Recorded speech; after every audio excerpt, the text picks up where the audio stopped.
Hello students, welcome to our channel. Today we are going to start NCERT in-text question of chapter 3 metal and non-metal. So here page number 40 question is give an example of a metal which is a liquid at room temperature. एक ऐसे metal का नाम बताना है जो liquid होता है room temperature पर.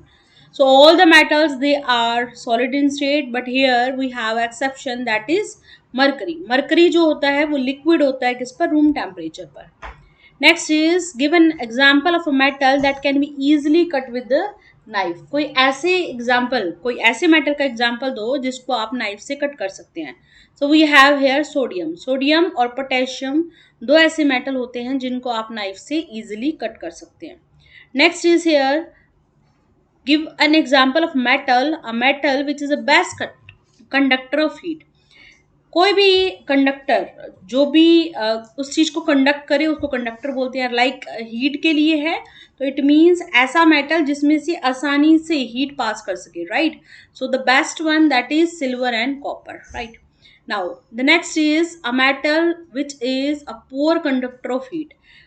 वैसे तो जितने भी मेटल्स होते हैं they are the good conductor of heat but here we have exception lead and mercury. तो एक्सेप्शन का जो क्वेश्चंस होंगे they are very important for exam, so you just please keep in mind. Now question is explain the meaning of malleable and ductile. So what do you mean by malleable? A substance or mineral which can be beaten into thin sheet.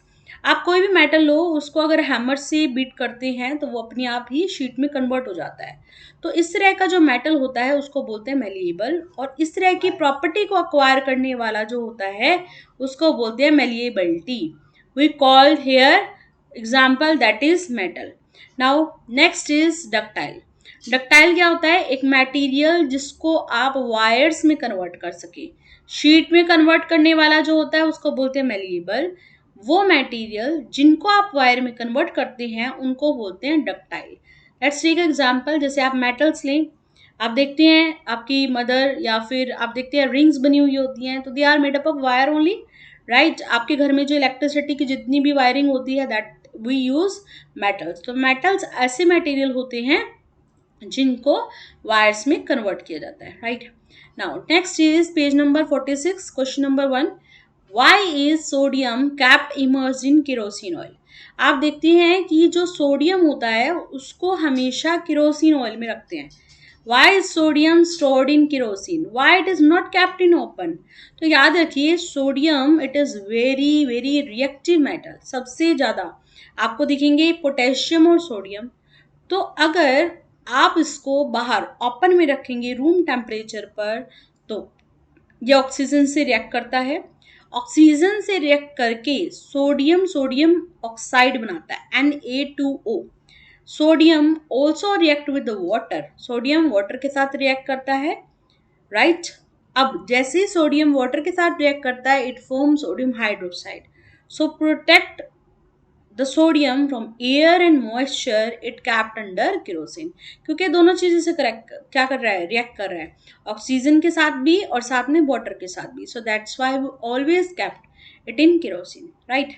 Now write a reaction for iron with steam. So if you will understand the topic, if you want to understand you please watch the previous video, but here I will describe you that all the metals, most of the metals they react with the water. जैसे कुछ hot water से react करते हैं, कुछ cold water से react करते हैं. But iron एक ऐसा मेटल है जो वाटर के कौन सी स्टेट से? स्टीम से रिएक्ट करता है, मीन्स गैसियस स्टेट से. So iron when react with the steam it form iron oxide. Right. And here we get here H2. Hydrogen जो होता है वो यहाँ पर अलग हो जाता है. Next is we have here calcium and potassium with water. किस तरह से कैल्शियम और पोटेशियम वाटर के साथ रिएक्ट करता है. So here you can say that calcium अगर आप ले रहे हैं calcium, so calcium with the water it react and form calcium hydroxide. Calcium hydroxide बनेगा और साथ में H2 क्या होगा? अलग हो जाएगा. Here we have potassium. Potassium जो वाटर के साथ रिएक्ट करता है it form potassium oxide hydroxide and H2 and with that a large amount of heat is evolved. Right. Question is sample of 4 metal, आपके पास 4 मेटल है A B C D, they were taken and added to the following solution one by one. The results obtained have been tabulated as, देखो first A iron sulphate के साथ जब इस metal को react किया गया तो देर इज नो रिएक्शन, लेकिन इसी के साथ अगर कॉपर के साथ रिएक्ट किया गया कॉपर सल्फेट के साथ तो हुआ डिस्प्लेसमेंट। बी ऐसा मेटल है जिसमें आयरन सल्फेट के साथ डिस्प्लेसमेंट बट कॉपर के साथ कुछ नहीं, जिंक सल्फेट के साथ no reaction. Same here C with no reaction zinc sulphate we have displacement. D we have a metal with no reaction and there also no reaction. So here use the table given above to answer the following. So which one is the most reactive? So you know the activity series के according अगर आप देखेंगे the relative position of the metal present in the solution, देखो सबसे ऊपर आपको दिखाई दे रहा है, यहाँ पर आपको दे रखा iron copper zinc and silver, ठीक है। तो आप जब इसको रिएक्ट करवाएंगे तो यहाँ से हम ये कहते हैं कि सबसे पहले reactivity series, decreasing order of reactivity series, that is zinc, then iron, then copper and then Ag, right. So here what we observe, क्या देखते हैं हम कि जो आयरन होता है वो ज्यादा रिएक्टिव होता है किससे, कॉपर से। Now first if you will see metal A is more reactive than copper, देखो फर्स्ट रिएक्शन में अगर आप देख रहे हैं तो यहाँ पर कॉपर सल्फेट है, राइट, इसके साथ रिएक्शन हुई है, तो कौन सा ऐसा मेटल है जो कॉपर से ज्यादा रिएक्टिव है, राइट। सो हियर वी से it is iron, right? So metal A is more reactive than copper and less than iron. Here we have iron.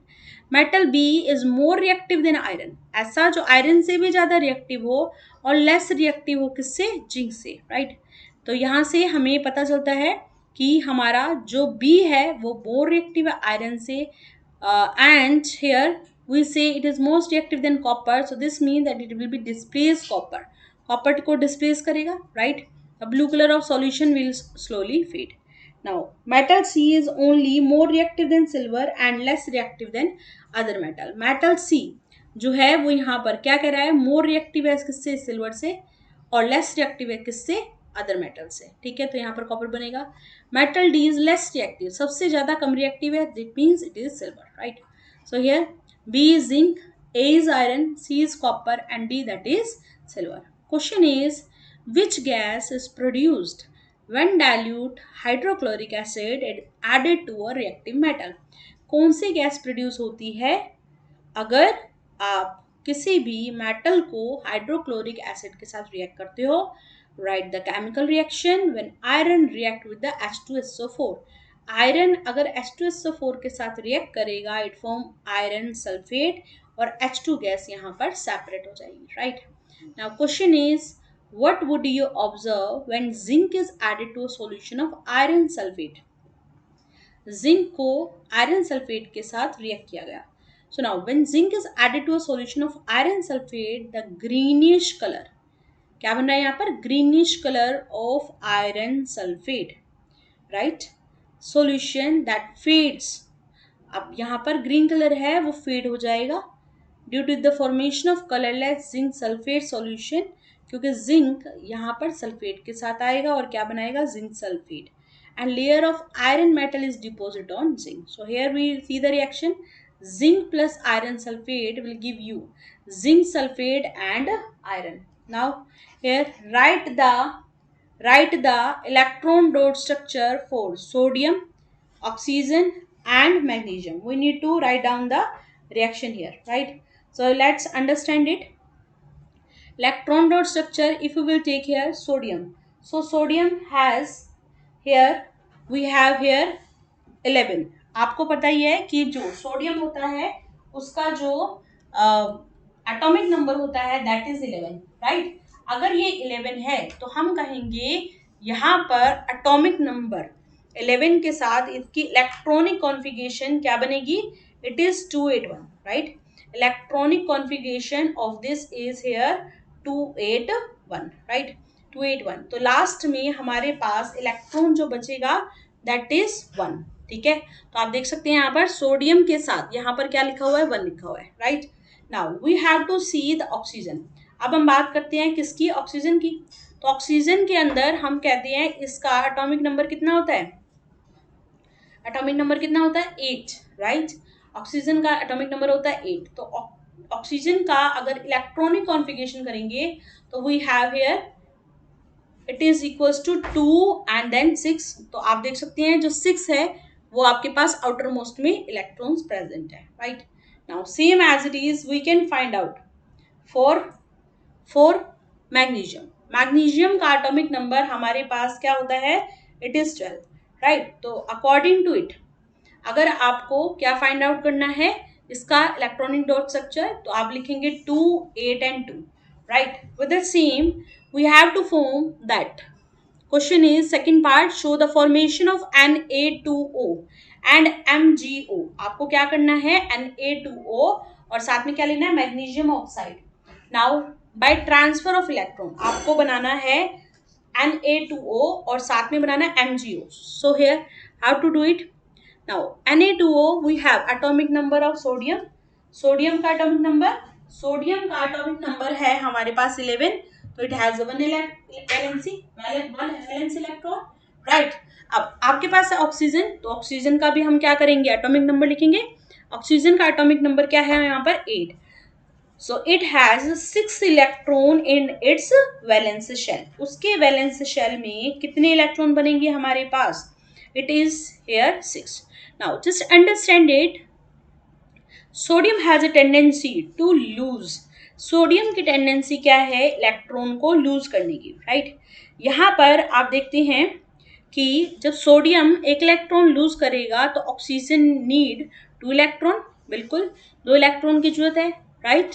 तो here sodium combine with 1 atom of oxygen by losing valence electron and sodium is change to. जब कोई भी electron को क्या करता है, loose करता है, तो याद रखें it get a positive charge, उसके ऊपर पॉजिटिव चार्ज हो जाता है, ठीक है। And by gaining 2 electron loss to sodium atom, oxygen atom is change into an oxide anion. और कोई भी अगर किसको चेंज करता है, इलेक्ट्रॉन्स को लूज करता है, so it always get a negative charge, ध्यान रखिए, ठीक है। तो यहाँ से हम कहेंगे कि आपके पास एक के ऊपर पॉजिटिव चार्ज और एक के ऊपर क्या बन जाएगा, negative charge. Here you can understand sodium it is here 281 electron lose किया और क्या आ गया, पॉजिटिव चार्ज। ऑक्सीजन 2 इलेक्ट्रॉन इसने गेन किया तो उसके ऊपर क्या आ गया, नेगेटिव चार्ज। पॉजिटिव और नेगेटिव दोनों रिएक्ट करेंगे and it form here Na2O, right? So it is here Na2O means sodium oxide, right? Now let's understand it. The opposite charge sodium ion, sodium positive, and these are now held together by electrostatic force. ध्यान रखिए कि जो भी आपके पास कोई भी ionic compound जब बनता है तो उसके अंदर फोर्स ऑफ अट्रैक्शन बहुत ज्यादा होती है, right. So it is therefore an ionic and electrovalent compound is form, right. So now here we see sodium, 2 sodium है, इन्होंने इलेक्ट्रॉन दिया ऑक्सीजन को, राइट। सोडियम के ऊपर पॉजिटिव, ऑक्सीजन के ऊपर negative, and it is here an A positive and A2O बन जाएगा, राइट। तो यहाँ पर 2 सोडियम और एक क्या आ गया, oxygen, right. Now formation, here we see that magnesium oxide. अब ध्यान से देखिए हमारे पास है magnesium oxide, the atomic number of magnesium that is here 12, right. यहाँ पर आप देखते हैं कि 12 है, तो 12 की कॉन्फ़िगरेशन कीजिए। 12 की कॉन्फ़िगरेशन क्या बनेगी यहाँ पर, 282, right, okay. Now it has a 2 electron in the outermost shell. Magnesium donate, अगर 2 एक्स्ट्रा हैं तो वो क्या करेगा, डोनेट करेगा, ठीक है। तो डोनेट करने के लिए यहाँ पर हम देखते हैं स्टेबल कॉन्फ़िगरेशन मिलेगी, तो इसने 2 इलेक्ट्रॉन दिए और यहाँ पर 2 पॉजिटिव आ गया। सेम है यार, ऑक्सीजन का भी हमने डिस्कस किया था, राइट। तो यहाँ पर आप कह रहे हैं कि जो आपका ऑक्सीजन है उसके इलेक्ट्रॉन कॉन्फ़िगरेशन मिलेगी 2 और 6 इलेक्ट्रॉन है, 2 इलेक्ट्रॉन्स की लास्ट में जरूरत है, तो इलेक्ट्रॉनिक अरेंजमेंट कैसे बनेगी यहाँ पर, here O plus 2 electron gain किया और कितना बन गया, O2 negative. So here we can see magnesium 2 electron देता है, ऑक्सीजन 2 लेता है, तो मैग्नीशियम के ऊपर 2 पॉजिटिव, ऑक्सीजन के ऊपर 2 नेगेटिव, और टोटल बन गया हमारा MgO which is ionic compound, right, ठीक है, क्लियर। तो आपको ध्यान रखना है कि जो भी आप क्वेश्चन करें we need to write down all the terms, right. आप पूरा उसका इलेक्ट्रॉनिक कॉन्फ़िगरेशन रखेंगे, साथ में आप उसकी डॉट स्ट्रक्चर को बनाएंगे, राइट, ठीक है। Now next is why do ionic compound have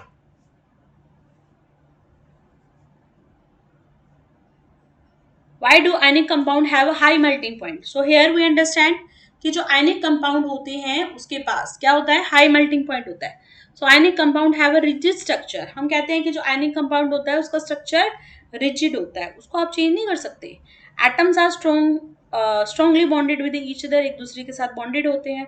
To break up the structure, high temperature is required. उसको ज़्यादा temperature की जरूरत होगी. So here we say ionic compound have a high melting point, right? अगर strong bond होता है तो उसको तोड़ने के लिए we require more energy to more temperature, right? Now question is define the following term. We have some terms like mineral, ore and gangue. Here what is mineral? Mineral क्या होता है? Natural material होता है in which metal or their compounds are found in earth. ऐसे material जो किस में मिले, अर्थ में मिलते हैं, राइट? मेटल मिलेंगे या फिर उनके कंपाउंड मिलेंगे.